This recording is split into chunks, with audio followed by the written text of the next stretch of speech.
If you're like me, you've spent a lot of time in Figma, and while I love many things about the program, I always feel a little bit out of place when I'm using the pen tool. It just doesn't work the way I expect it to sometimes. And with so many other options and tools that I've used in the past, I would tend to go back to my old familiar favorites, draw in those programs, and then copy and paste back. And with Figma being so well designed in so many ways, it constantly amazes me how clever their developers have been, how many little features they've squeezed in there.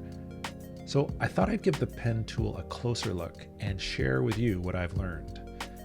And after doing this deep dive, I am not leaving Figma nearly as much. And there's things that Figma can do that I've not seen anywhere else, and I'm only now starting to appreciate those things. I hope here in this video I can share some of these insights with you. We're going to be using the pen tool a lot today, which you can access by pressing P on the keyboard or clicking here on the toolbar. We're also going to be using the move tool quite a bit, which is pressing the letter V on the keyboard or clicking here on the left side of the toolbar. Before we go any further, let's make sure that Snap to Geometry is switched on. You can find Snap to Geometry under the Figma Settings menu, right here. This is a really handy feature in Figma that ensures that the lines you're drawing are perfectly horizontal or vertical, and it lets you align points as you draw or move them around. So watch as I draw this rectangle. I'm going to switch to the pen tool, pressing P. I'll click here. The second point, you can see it snaps, it becomes red when I'm on a perfectly horizontal position. Second point, a vertical is highlighted in red, and so on, and it snaps. And you notice when I get to this point, the third one, it's not only showing me that it's a horizontal, but it's also aligned with my initial point. Click, close the shape here. I'll press return to get out of edit mode, and I've drawn myself a rectangle with perfectly square corners. You'll notice that I pressed return at the end of editing this rectangle. If I hit return again, I'm back in edit mode and I can move these points around. Let's talk a little bit more about switching between edit mode and object mode. Let's hit return to go back to object mode and take a deeper look. When you're working in Figma, you'll often switch between edit mode, shown here on the right, where you can edit each individual point of a shape, and layout mode, sometimes called object mode, where the shapes are described by the box that surrounds them. For moving objects around, you will use object mode, but for editing individual points, you're going to need to switch to edit mode. Let's just quickly draw a shape. I'm going to switch to the pen tool.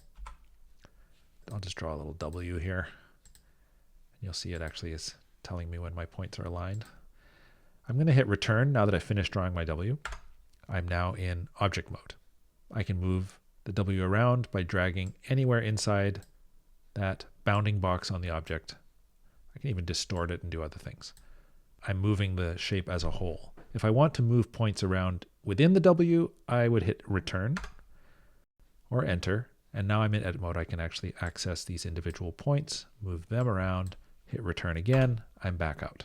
I should point out that you can also double click on a shape to get into edit mode, like I just did there, and double click again to get out of edit mode. I prefer using the return key because there are slightly different behaviors with double clicking under different circumstances. The return key always behaves as you would expect. So my strong recommendation is to get used to using the return key to switch between edit and object mode. All right, so now that we're comfortable with moving between object and edit mode a little bit, moving points around and selecting objects, let's move on to adding and removing points. Let me just zoom in a little bit here on this one. Let's select this object, press return to get into edit mode, and I can see the points. Let's pick this bottom point right here and press delete and see what happens. Okay, now the point is gone, but so are the lines connected to it. I'm going to undo. That's rarely what you're wanting to do. Usually when I am deleting a point, I expect the shape to stay closed or unbroken. To delete this point without breaking the shape, select it, Shift Delete. So I'm holding the Shift key down, delete, or Shift Backspace, same thing. And the shape is preserved. It's the Shift key that tells Figma, don't break my shape. So get very comfortable with the Shift Delete because you will use it a lot. If you happen to be in the pen tool, I'm just going to switch over with P, and you do want to delete a point, you can hold down the Alt or Option key, and you'll see I get a little minus next to my icon, and if I click, it disappears. Most of the time when you're entering edit mode, you are already in the Move tool, so getting used to hitting Shift Delete is a handy pattern to remember. Let's zoom in here. I want to show you something else. So you've probably already noticed that when you are in edit mode, I'm just going to hit return here. When you hover over a line without clicking, this midpoint shows up. And if you were to click on it, it switches to the pen tool, you can see, and I can add a point right there. And that is right at the midpoint if you need to know where that is. But it's not necessary to keep it there. You can move it around. In fact, in one motion, you can click on a new point and drag it all in one motion. So that's typically how I am adding points to shapes if I feel I need more. The other thing you can do, if you click on a line next to the point, like I'm not adding a point, but I just click on the edge and move away, it's not easy to see, but that edge is now highlighted in blue. And I can move the edge around as a unit, and its points on each end move as well. You can do it in one operation. You don't have to select it. You can just do it all in one click and drag. But it's interesting because you can actually shift click multiple segments. Now I've got 3 segments selected and I can move them like this. So that's just kind of an interesting way of selecting specific line segments. I find most of the time, I'm just going to deselect that, I just tend to drag over the points I want to move. Maybe shift drag over that one to add that one. Now I've got these 4 points and it's the same result. It just feels more natural. If you do want to select multiple line segments without selecting the points, you just have to be careful when you drag your selection rectangle that you don't cover any points. As soon as I hit a point, you'll see the line segments don't get selected, but if it's just segments, then the segments get selected. So it's a little subtle area of Figma's behavior there. Let's zoom out here, get out of edit mode. I've talked about moving edges and points. Let's move on to the next section. Okay, we've talked about adding points now to straight edges. What about curves? So when you're dealing with a curve, behavior is a little bit different. If I go to edit mode on a curved line, I don't get that midpoint coming up. It only happens on straight line segments. If I happen to be in the pen tool, it will allow me to add a point to a curved line. You can see the plus is appearing there, but I don't have any sense of midpoint, and that's okay. You don't often need to know the midpoint of a curve, but this is how you would add a point to a curve without affecting the curvature of the original line. I'll hit return to get out of this mode, zoom out. And I wanted to show you a few interesting tricks that you can do with adding and removing points.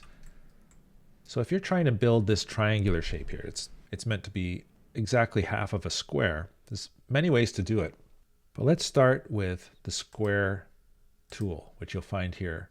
It's a rectangle tool technically. R is another way of getting it. I'm going to hold the shift key down to make sure that it's constrained to a perfect square. I'm just going to draw a square and then hit return to enter edit mode. So I've taken the square tool, I've got a perfect square here, and I could delete one corner, hit shift delete, and it non-destructively deletes it. I've got my shape. Fantastic. Undo. Here's another way. If I happen to be in the pen tool, I would hold down the Option or Alt key and hit click on it. That also deletes it. Works perfectly. I'm going to undo. And then this other interesting way, I'm in the Move tool. If you can't remember shift delete, just grab that point you don't want and drag it on top of another point, and it disappears. And unlike other programs, this point is not 2 points now, it's gone. When 2 points exist in the same place in Figma, they disappear if they're on the same object. So it's actually a really handy way to delete points if you aren't sure of the keystroke you're supposed to tap. I find that to be a really interesting and handy trick. And while we're at it, could we draw this shape just using the pen tool? Let's try. I'm going to hit return to get out of edit mode. Select the pen tool. Let's just try drawing a 45-degree line to start. So I'm going to click here, and I'm going to hold the shift key. And shift is like a constraint key in so many programs. It lets you draw on a perfect 45 degrees. So I'm going to click somewhere out here. I've let go of shift now. If I use snap to geometry, I can just go to the left here and find that point where it's aligned with both. Click, and one final click here, click, and I'm done. So just without even going to the square and deleting it, I can rely on snap to geometry and the shift key to build that shape quickly as well. Let's take a look at the power of corner radius. And now this is an area that I did not fully appreciate for a long time with Figma, and it is so useful for drawing complicated paths that would be very difficult without. But let's take a look first at when you use one of Figma's built-in shapes. Let's start with a rectangle. You'll notice in the corners that there are little handles here. If I drag those with the mouse, all of the corner radiuses change. I can also adjust those radiuses over here on the appearance panel by hovering over this little radius here, drag to the left and right, and you'll see how it goes from very small radius to very large. And by the way, isn't this a cool feature of Figma that when you drag your mouse off the right side of the screen while you're increasing a number, it just keeps on going and wraps around. How smart is that? I love that. Also, if you want to make these not symmetrical, I can hold down the Option key and drag this point, and now it is no longer connected to its neighbors. Once that symmetry is broken, I no longer need to hold down the Option key. I can drag all these points independently, and they are all separate. If I change my mind and I want to make them all connected again, I can hold the Option key again and drag any of the points, and now they're connected again. So that's kind of a handy feature to remember. Corner radius is interesting. When you go to edit mode, let's go to edit mode, we don't actually see the handles or anything for these corners. If I highlight a corner point, I can still adjust the radius of it here, but I don't see any points or Bezier handles. I can even move the points around and the radius is honored, but again, there's no Bezier handles to play with. If I do want to convert this to Bezier handles and points, I can get out of edit mode, so I'm in object mode, right click on the shape, and use flatten. I can never remember that it's Command E, but that works. Flatten does many things, and we'll use it in multiple situations. But now that I flattened it and I go back to edit mode, you'll see that those radiuses have now been converted to points with handles that I can edit however I wish. I'm going to get out of edit mode. I'm going to delete this shape and go down to show you this really powerful use case for corner radius. Imagine we need to draw a shape something like this. By taking advantage of the power of corner radius, I'm going to use the pen tool and sort of trace this shape. But instead of trying to even deal with the curves at all, I'm just going to focus on the straight line segments and try to pick points that will cross all the straight lines directly like that. Now you probably already can see what's coming. If I switch back to the move tool so I can select things, and I want these 3 points to have a corner radius on them, I'm just going to select those 3 points and adjust the corner radius. And right away we're able to generate this very complex curve and straight line combination just using radiuses. What's also nice is even if I move these points, the radiuses are honored. What's even cooler is if I'm in object mode and I distort this shape, the radiuses are not being distorted. They are still perfectly circular, even if the shape itself is being distorted. And finally, if I'm in edit mode, I have control over each point's radius separately. So I can decide that this corner needs a tighter radius while these other ones are okay with this bigger one. So you can see the power of this for drawing. And if there's any way you can draw a line using this technique, it's almost always a better approach than trying to draw straight lines and curves. All I can say is I wish I'd discovered this a lot earlier. All right, let's look at one more really good example of where this corner radius trick is powerful. Now, I don't know if you've ever been assigned to draw a paperclip. They're incredibly difficult to draw, even though they look really simple. To draw one by hand is very time consuming.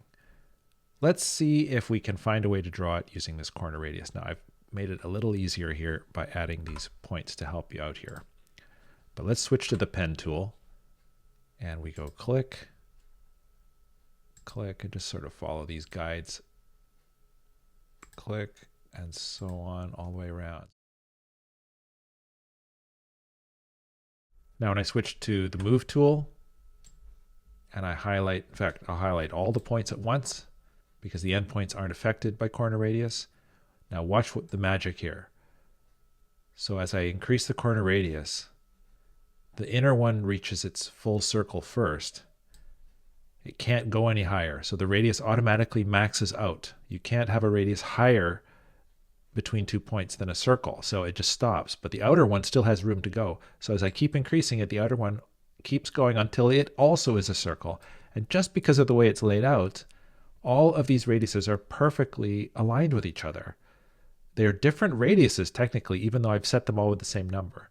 That's another magic of using corner radiuses, that it will stop growing once it's reached a circle. So if you're ever trying to do concentric circular work, this has an extra magical power for you. Okay, let's move on to the next. In my exploration with relearning Figma, I wanted to revisit the fundamental drawing elements because this is where I kept slipping up. I just didn't understand Figma's most basic drawing operations around drawing curves and how they connect to lines. So let's go through this together and I'll show you what I have sorted out. So to draw a line that meets a curve like this, you'll see I've indicated click 1, 2, and then a drag at click 3. Let's try this. I'm going to switch to the pen tool. 1, 2, 3. Click, click, drag. And you'll see that it has added a Bezier handle for me automatically on the other end. I'm going to hit return, get out of this mode. Let's do the opposite here. I'm going to zoom in a bit. Point 1 is a drag, 2, 3. So let's do this here. Pen tool, drag the first point, and you'll see that it's showing me the curve that it's going to draw, and this is going to include a Bezier handle. So yeah, this looks about right. Just a click, no dragging. Click, and then another click. It seems that Figma's rule is that if you're drawing a curve point with a dragging operation, it will automatically add a Bezier handle to the other end of that curve, whether it is the previous point or on the next click if it's the following point. It's a bit confusing to be sure, but practice doing these simple shapes a few times and you'll start to get a sense of what it's doing. I'm going to hit return to get out of edit mode. Let's look at some more examples. What about this situation where we have line, curve, then back to line again? Well, let's follow this same logic. I'll zoom in a little bit here. I've given some clues. Pen tool. 1 is a click, 2 is a click. Not a drag, just a click. And now I go somewhere up here and I start dragging to the right. So Figma's logic is, well, you can see it's adding a Bezier handle on the previous point automatically. Now I'll let go. I'm not dragging anything. It's going to add a Bezier handle on the next point automatically as well. And it's showing me approximately what the resulting curve will look like. And then 5. The endpoint. So I've drawn a line, a complete semicircle, and another line just using one single curve drag. The other Bezier handles are added automatically.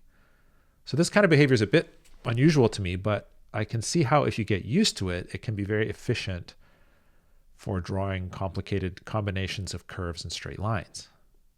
But don't worry, there's many other ways to control these Bezier handles that we'll get into next. Now, curved lines are nothing new.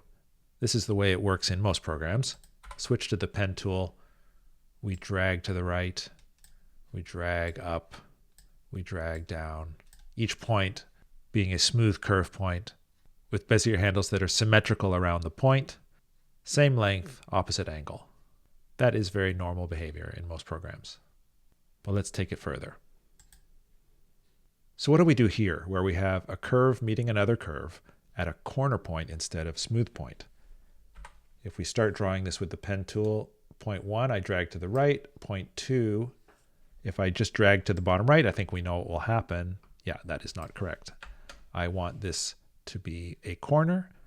You can hold down the Option key or Alt key and drag to the bottom right, and you'll get this handle in advance of your next line saying, okay, this is where I think the next angle is going to go. You let go, and now I click and I get my point. This works. If you remember to hold Option or Alt, then this method works just fine. I'm never great at remembering modifier keys, so I was really on the search for another way to do it that I could more easily remember. So I'm going to hit return to get out of edit mode and do another one down here. So what I discovered is that a way that's easier for me certainly to remember, I'm going to go to the pen tool, start as usual. Here's my first point. And then when I get to this point here, I don't drag at all. I just click. But I can just hover my mouse right on that point, drag out the handle, and click. Let's do that again. I'm going to drag to the right. It's about there would be my guess. Next point, I can even drag to the right a little bit to get that curve right. And now I click on this point again and drag out my next handle and then click.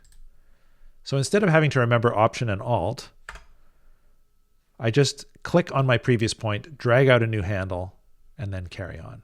We'll get more practice at doing this in another exercise coming up shortly. Let's look at this in another scenario. Imagine you're trying to draw this shape. Start off normally, you would drag to the right with your curve point, go to the end. You have to drag here because you've got sort of this S-shaped curve. You've drawn another Bezier point, and now, of course, to do this straight line, you do not want this Bezier hanging out here. So you can click on it and hit delete, and now you've got a straight line, and you can finish it that way. Create your Bezier handle and then delete it after highlighting it. Here's another one using this same adjustment where we just re-click on the same point again. I'm going to hit pen tool. We'll go straight across. That's point 1. Point 2, same again. I'm going to drag it to the right to get my curve just right. Okay, let's say that's good. Now, I could try to delete this Bezier handle like last time, or I'll just get in the habit of click on this point, and now it's gone. Just clicking on the point deletes the handle altogether, and now I'm done. So this re-clicking on points comes up time and time again, and I've found that it's a great habit for building things more quickly. Let's look at another example here. Zoom in a bit. Let's draw this one. So we're going to use this re-clicking on the previous point method here. If we go. So here's my first handle. Now here, the automatic curve that it's going to do is not quite enough, I can see. So I'm just going to drag a little bit past it. That's pretty good. Now to come out at a different angle, I can just literally go over this point, no modifier key at all. I'm just hovering over this point. I'm going to drag to the right, dragging down to the right. Same here. How's that automatic curve? That's actually pretty good automatically. So I can just click here. I don't need to do anything. It's going to do a good job. Seeing it added that Bezier. Now I'm going off in this direction. So I go back over that point. I drag out my handle. And then I go here. That curve looks pretty good. I don't need to drag anything here. I'll just click. It added the Bezier. Next direction. Well, that's going to, I go back over the point and drag out to the right. And see, I'm using no modifier keys at all. In fact, if I don't like this curve, maybe I can go back here and even edit this Bezier a little bit. Go, yeah, that's better right there. Click. Now I can go back over my point, drag out. And I'm going to adjust this Bezier a little more. That's not bad, but I'm going to drag down to the right. And now re-click on this again. Click, drag to the left. Click, drag to the right. You know, not bad. So the thing I'm doing here that I like is no modifier keys are used at all. If you don't like where the handle is, you just go back to that point and click on it again. There's another way I want to show as well, which is just dragging the curves directly. So imagine we've drawn this curve. I'm going to use the same method where I drag curves sort of approximately. I don't want this handle here, so I'm just going to click on this point and drag out this way. And I'll do my best to estimate something like that. Not quite right, but say it's close. I don't like this handle. I'm just going to click on this point and drag down. And then here I'll just drag to the right a little bit. Fine. But it's not quite right. So I can go to the V tool or the Move tool and Command drag or Alt drag on the PC. So that lets you bend curves more freely and can be handy when you're just matching something that's more freehand and not so strictly geometric, like a lot of logos or other kind of work. Okay, let's move on. I did a really close look into all the different modifier keys and tools and ways you can pull handles in and out of corners, but honestly, you don't need so many of them. I find that there's a small subset that's all you need. Let's draw a corner. And honestly, there's really only a few things you would ever want to do here to change it to curves. I'm going to switch to I'm in the pen tool, and I'm going to hold down the Command or Alt key. I can turn a corner point into a curve this way if I want to change a point into a curve, like that. Or if I want to change a line into a curve that's already straight, I can just hold the Command key down in pen tool and just grab that line and bend it. So I don't need to get fancy with the points. I can just grab a straight line and turn it into a curve directly just by Command pen. So really, I don't think you need anything other than the pen tool with the Command key. There are combinations that let you do special handle pulling things, but you can achieve all of it just using the pen tool with an occasional Command key. That's my advice. Next, I just want to show this setting for curve points that you may not have noticed before. Let's click on this shape. I'm going to put it in edit mode with return. And if I click on this point out here, you can see that the Bezier handles seem to be going in opposite directions, but the lengths are different. And in fact, if we go over here to this setting under appearance, this point is set to no mirroring at all. So if I move one of these Bezier handles, it's actually a corner point. It just looked like it was lined up. Now, no surprise on this one that there's no mirroring, but what about this one? Here we have mirror angle. So mirror angle means that even though the lengths are different, it's smooth. It mirrors the angle to the line on each side. So this is another common curve type. Now, when you first draw a curve point, it is mirroring both the angle and the length. So what if I wanted to switch this point back to that mirror angle and length? So let's switch this to mirror angle and length and see what happens. It takes a second, comes back, and no change. So how come the angle and the length are not matching? Well, you've got to actually grab one of the handles and move it a little bit, and now it's working. And I think why Figma does it that way is because they don't want you to accidentally damage your curve point just because you've selected the wrong choice for a second. After you've changed the mode, you actually have to go and make a change, and then it's applied. So I just wanted to show you those settings for points. And also, as you might see here, and every point can have a different setting. Let's go on to the next. Now, I have always been intimidated whenever I have to recreate a letter because fonts are notoriously finicky. Your eye can catch errors so easily if it's not drawn perfectly. But we have the tools now to do a nice job now that we've learned some of these fundamentals of Figma. So I'd like you to do this with me. I'm going to switch to the pen tool. Let's start at the bottom on a straight line edge. Easy. Now we've got snap to geometry, so far so good. I'm going to click here. Now this line is a curve going up in this direction, so I'm going to go over this point, drag out a Bezier handle. Let's see how it does. So that's good. I don't need to do any further modification. I'm just going to click, and it adds that second handle for me. Now this one is going to need a Bezier handle coming out to the left. So I'm going to drag one out kind of like this, maybe about there. And then where the curve meets the straight line is where we're going to need a point to switch from curve to straight. So I'm going to have to drag this a little bit. Okay, and now I don't want this Bezier handle. So I'm just going to click on it. It goes away. Let's move up here, straight line. Okay, another straight line over here. And you can see the snap to geometry is really helping us out here with this one. Now let's zoom in here. I'm going to need a Bezier handle here. And I'll need one here. Now this is a corner. I'm just going to click on it. And I'm just going to go over this point, drag out a Bezier handle. Probably about there should be enough. No, I'll drag it a little more. Click there. Beautiful. Okay, now zoom out. Go down to this point here. Now I'm just going to click there on that point, pull out a handle, and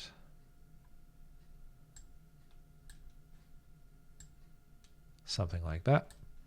Click on this point, drag out a handle,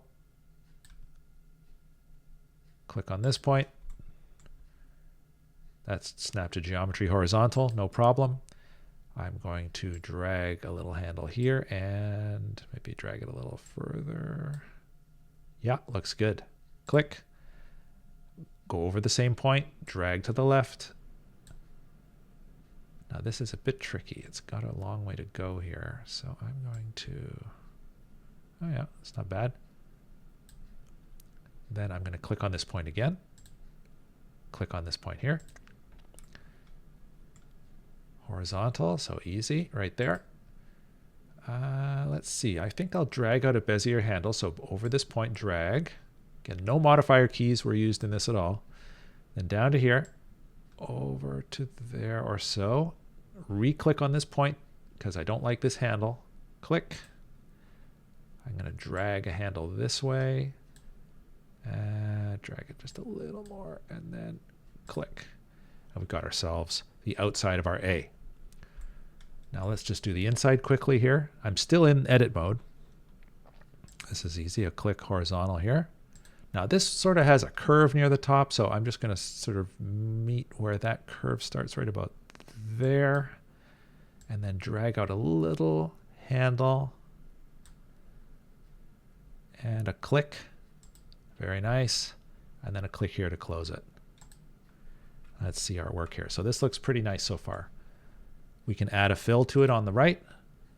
And let's make it something bold so we can see it. And it's red. So I want to talk a little bit about how holes in shapes work when you're drawing with the pen tool.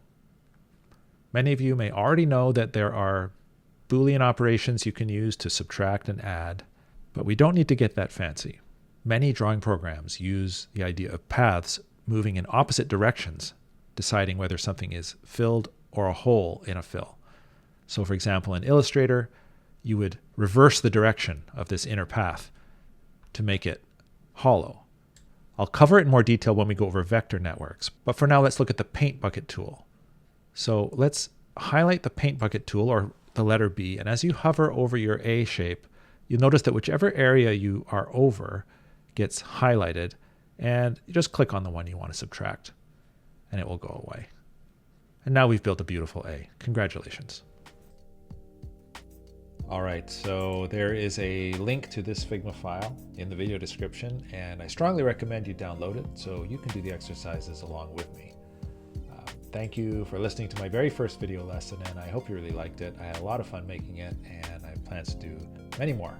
So feedback's welcome, and look forward to talking to you again soon.